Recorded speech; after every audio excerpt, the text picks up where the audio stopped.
Hello Capricorn, Sun, Moon, Rising, and Venus signs. Kamusta kayo? Sana po nasa mabuti kayong kalagayan. Welcome back po sa Star Tarot. Kung bago kayo dito, welcome din kayo. Thank you sa inyong support. I truly appreciate it. God bless you all, Capricorn. Pauna mensahe po ninyo ay death energy. This is the end of the old and the start of the new, Capricorn, which is really good, 'di ba? Pag may ganitong transition, maganda kasi papunta kayo sa pag-asenso, papunta kayo doon sa kung ano yung makakabuti sa inyong sitwasyon, makakabuti sa inyong pakiramdam, yung ganon. So, dito there is a promise of rebirth, no? Bibigyan ninyo dito ng parang bagong bihis ang buhay ninyo, no? At least for some areas of your life, 'di ba? Meron kayong sisimulang mga bagong chapter sa buhay ninyo sa ngayon. Depende sa inyong sitwasyon. It could be in relationships, it could be in your love life, it could be in your family, it could be in your trabaho, business, career, no? So, depende sa inyong sitwasyon. But definitely, you are going to end something dito. Kung ano yung hindi na nagsiserve ng inyong highest good, no? Yun ang tatanggalin ninyo sa buhay ninyo, yun ang aalisin ninyo sa buhay ninyo, no? Capricorn, so which is really good. Parang bibigyan ninyo ng bagong bihis, no? Ang buhay. We have two of cups. Ayan. So, maaaring yung sisimulan ninyong bago rito is a relationship. Baka ang iba sa inyo kung single pa, baka ngayon baka meron naliligaw or baka meron kayong makikilalang bagong potential ninyo na maging jowa, no? Yung mga ganon. Or baka magsisimula na kayo or papasok na kayo sa isang bagong love and romantic relationship. Possible din yon. Pwede rin na bagong pagkakaibigan ng mabubuo rito, bagong business partnership, baka din collaboration nito, no? In a project, no, maaring ganon. So, depende sa inyong sitwasyon. Meron ditong magandang samahan, no?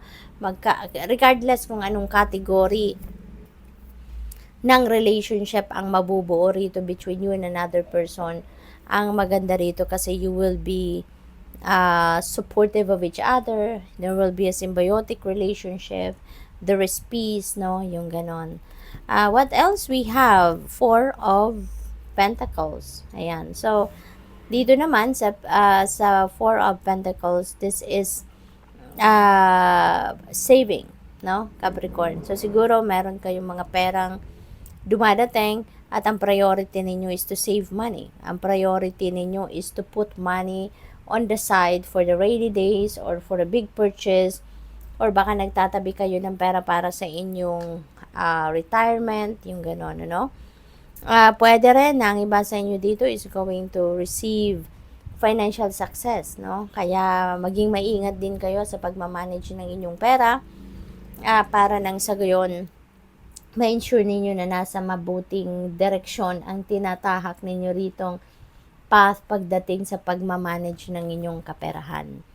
We have 8 of Pentacles. Ayan, so this is about focusing on your craft, no? So siguro siguro nag-aaral kayo, nag-attend kayo ng mga trainings, workshops, seminars, mga ganon to enhance, no, your talents, skills, or gifts. So, yun, parang ini-improve ninyo ang inyong sarili, skills development, no, yung ganon. At saka baka ano kayo, pinapakita din dito kung gaano kayo ka-diligent, no, sa inyong craft, sa inyong pagpa-perform ng inyong trabaho. At saka siguro you are taking courses then, no, to enhance your talents, skills, or gifts dito. So kasi parang ano kayo, parang perfectionist din kayo kung magtrabaho. Gusto ninyo talagang mabuti, maganda, to you're working to excellence talaga, no? We have the Hierophant. Ayan, baka may ikakasal, no? Kasi meron tayong Two of Cups. Baka merong ikakasal sa inyo, Capricorn. Baka bagong engage kayo. Or pwede rin naman na kung hindi man kayo ganon, no? Hindi kayo ikakasal, baka kayo ay maiimbitahan sa isang kasalan. Maaring ganon din ang ganap dito. At saka siguro ano kayo, no, Capricorn? Siguro ang trabaho ninyo, siguro you are teacher or mga spiritual counselor, spiritual guide, baka along those lines, no, ang profession ninyo siguro sa ngayon, at you are sharing your wisdom, your knowledge, no, with other people. So maaring ganun ang ginagawa ninyo. Baka kayo yung nilalapitan ng mga tao when they need advice, when they need emotional support, kayo yung nilalapitan, no? We have Knight of Cups in reverse. Ayan, so maaaring baka merong cheating dito, no, for some of you. So of course this is not going to resonate with everyone, ano, so just take as it resonates. Baka meron ditong cheating na nangyayari. Hindi lang ito limited to love and romantic relationship na cheating na to. Maaring meron din kayong isang kaibigan or ka-business partner na nag-cheat sa inyo, maaaring ganoon. So, depende sa inyong sitwasyon. Pwede rin naman, no, na sa relationship din, may ganoon. So, baka merong tinatago sa inyo, no, merong sinisekreto sa inyo. What else? We have judgment energy. Ayan, this is an important decision, no, na kailangan ninyong gawin. At maaaring ang sitwasyon rito, baka pabalik-balik na yung sitwasyon na to, no. Siguro, as in the past, baka ini-ignore nyo lang ito, hindi ninyo ito pinapansin.